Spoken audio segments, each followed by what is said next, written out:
అక్రమ నిర్మాణాలపై హైడ్రా కొరడా. హైదరాబాద్ ఎర్రకుంట చెరువు ఆక్రమణలు తొలగింపు. 3 5 భవనాలు కూల్చివేత. స్థానికుల ఫిర్యాదుతో చర్యలు. స్థానికుల ఫిర్యాదు కాదు అది, మా కాషాయ కార్యకర్త గర్వం. నా కాషాయ కార్యకర్త గర్వం. పేరు ఆకుల సతీష్. ఏదైతే నిజాంపేట కార్పొరేషన్ లో ఏదైతే ప్రగతి నగర్ నందు సర్వే నెంబర్ 134 ఎర్రకుంట 3 ఎకరాల చెరువులో గత సంవత్సరం నుండి ఆక్రమణలు, అక్రమ అనుమతులు, అక్రమ నిర్మాణంపై పలుమార్లు ఇక్కడ ఉన్న స్థానికులు మేము కూడా ఫిర్యాదు చేయడం జరిగింది.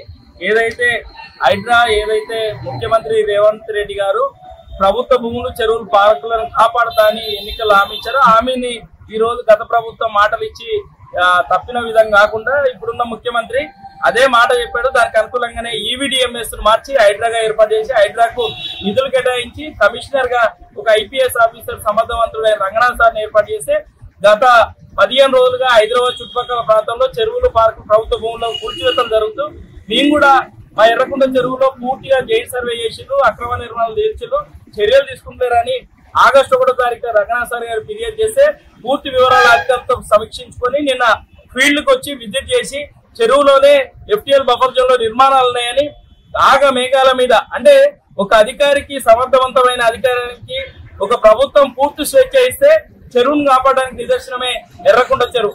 విత్ ఇన్ 5 hours లోనే దాన్ని డిమాలిషన్ నిర్ణయం తీసుకొని రాత్రి 1:30 నుండి ఇప్పటికి కూడా డిమాలిషన్ చేస్తున్న పరిస్థితి. ఈ విధంగా హైడ్రా దూకుడు ప్రదర్శిస్తూ భవిష్యత్తులో ఏవైతే హైదరాబాద్ చుట్టుపక్కల ఉన్న చెరువులు, పార్కులు, ప్రభుత్వ భూములు కాపాడడానికి హైడ్రాని మరింత సమర్థవంతంగా ఏర్పాటు చేస్తే, సమర్థవంతమైన అధికారులు ఉంటే చెరువులు, పార్కులు, ప్రభుత్వ భూములకు ఏదైతే రక్షించబడడం కాకుండా భవిష్యత్తు అందించడానికి అవకాశం ఉంటుంది. ముఖ్యమంత్రి రేవంత్ రెడ్డి గారిని కోరేది ఏంటంటే మరిన్ని అధికారాలు, మరింత నిధులు కేటాయించి హైడ్రాను సమర్థవంతంగా ఎలాంటి రాజకీయం కానీ తర్వాత ప్రలోభాలకు గురి కాకుండా చర్యలు తీసుకొని భవిష్యత్ తరాలకి ప్రజా ఆస్తులు కాపాడుతారని ఆశిస్తూ రంగనాథ్ గారికి మరొకసారి ధన్యవాదాలు చెప్తూ ముఖ్యమంత్రికి కూడా ఇలాంటి వ్యవస్థను ఏర్పాటు చేసి ఎగ్జిక్యూషన్ కి అవకాశం ఇచ్చింది కాబట్టి ప్రజలందరి తరఫున, నిజాంపేట తరఫున మేము ఎర్రకుంటను రక్షించినందుకు మేము ధన్యవాదాలు చెప్తూ ఎర్రకుంటను ప్రభుత్వ అధికారులు అభివృద్ధి చేసినా పర్లేదు, లేకుంటే కాలనీ వాళ్ళకు మాకు ఇచ్చినా కూడా మేము అభివృద్ధి చేసి భవిష్యత్ తరాలు కాపాడుతామని మెచ్చుకుంటున్నాం. దగ్గర కొన్ని సంవత్సరాల నుంచి, కొన్ని నెలల నుంచి పోరాడింది దాని మీద. ఇది కాషాయ కార్యకర్త గర్వం అంటే. స్థానికుల కొట్లాట కాదు అది. నా కాషాయ కార్యకర్త జైల్లోకి పోయిండు. ఏమైంది, అరెస్ట్ చేస్తురా, పోదన్నాడు, అత్తగారింటికి పోయేటట్టు పోతాడు జైళ్లకు. అన్ని దొంగ కేసులు పెట్టిండ్రు. అయినా మడమ తిప్పలే, మాట తప్పలే, ఇచ్చే 4-5 పైసల కోసం కాంప్రమైజ్ కాలే.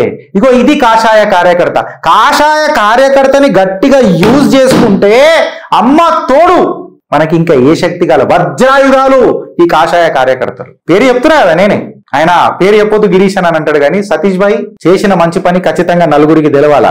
సామాన్యుడు లీడర్ అయితే ఎట్లుంటదని అన్నది తెలవాలా. ప్రజల కోసం పోరాడే పౌరుడు, నాయకుడు అయితే ఎట్లుంటుందో తెలవాలా. లక్షణాలు కూడిన నాయకుడు రాజకీయాలకు వస్తే ఎట్లుంటుందో తెలవాలా.